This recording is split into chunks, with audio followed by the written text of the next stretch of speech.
राजकारणात दर मिनिटाला काहीतरी नवं घडतंय। बातमी कुणीही दे, पण खरी अपडेट मिळते फक्त राजकीय लाईव्हवर।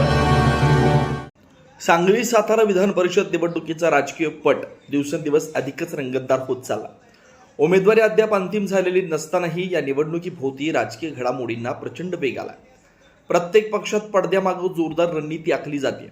महायुती आणि महाविकास आघाडी या दोन्ही बाजूनी मोर्चे बांधणी सुरू असताना आटपाडीचे नेते तानाजी पाटील यांनी शिवसेनेतर्फे उमेदवारी अर्ज दाखल करत राजकीय वर्तुळात मोठी खळबळ उडवून दिली। महायुतीमध्ये ही जागा भाजपच्या वाट्याला गेल्याचं जवळपास निश्चित मानलं जात आहे। त्यामुळे भाजपच्या गोटात इच्छुकांची चुरस अधिक तीव्र झाली। सम्राट महाडिक, पृथ्वीराज देशमुख, धैर्यशील कदम आणि सुनील काटकर ही नावं चर्चेच्या केंद्रस्थानी आहेत।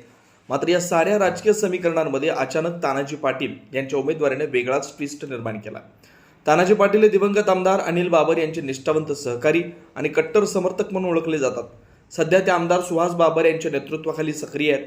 स्थानिक पातळीवर त्यांचा जनसंपर्क, राजकीय प्रभाव आणि कार्यकर्त्यांची असलेली मजबूत नाळ यामुळे त्यांचं नाव या निवडणुकीत विशेष महत्त्वाचं ठरू लागलंय।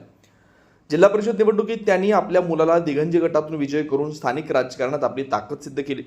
त्यावेळी त्यांनी महाविकास आघाडीला पाठिंबा दिला आणि त्याच्या बदल्यात त्यांचे चिरंजीव पृथ्वीराज पाटील यांना सभापती पदाची जबाबदारी मिळाली। त्यामुळे तानाजी पाटील यांचे महाविकास आघाडीसोबतही सलोख्याचे संबंध अधिक दृढ झाले। दुसरीकडे स्थानिक भाजप नेत्यांशी त्यांचे मतभेद लपून राहिलेले नाहीत। याच राजकीय नाराजीतून त्यांनी पूर्वी जिल्हा परिषद सत्ता स्थापनेवेळी महाविकास आघाडीला साथ दिली होती। त्यामुळे त्यांच्या प्रत्येक राजकीय हालचालींकडे भाजप आणि शिवसेना या दोन्ही पक्षांचं लक्ष लागून राहिलंय। सातारा जिल्ह्यातील महायुतीमध्ये सर्व काही सुरळीत असल्याचं चित्र नाही। जिल्हा परिषद अध्यक्षपदाच्या निवडीत भाजप आणि शिवसेना शिंदे गटात उघड संघर्ष पाहायला मिळाला। पालकमंत्र्यांपर्यंत धक्काबुक्कीची वेळ आल्यानं या वादानं मोठं रूप घेतलं होतं।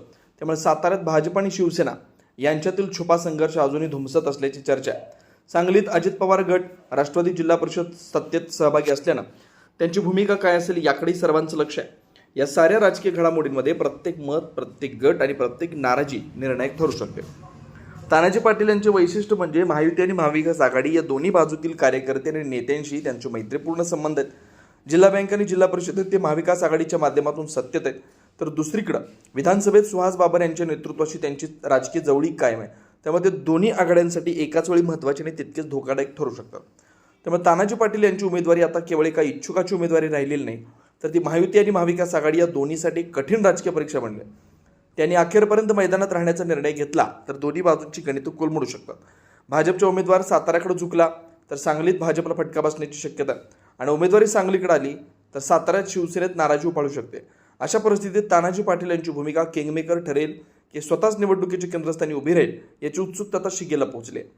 एकंदरीत सांगली सातारा विधान परिषद निवडणूक आता केवळ एका जागेची निवडणूक राहिलेली नाही, ती प्रतिष्ठेची, शक्ती प्रदर्शनाची आणि राजकीय डावपेचांची रंगलेली लढाई बनली आहे। पुढील काही दिवसात कुणाची रणनीती यशस्वी ठरते, कुणाचे राजकीय गणित बिघडतं याकडे संपूर्ण राज्याचं लक्ष लागून राहणार आहे। राजकीय घडामोडींचा सर्वात वेगवान अपडेट फक्त इथेच राजकीय लाईव्हवर। आमच्या YouTube चॅनलला लाईक, शेअर, सबस्क्राईब करा आणि रहा राजकारणाच्या रणभूमीवरील थेट नजरेत।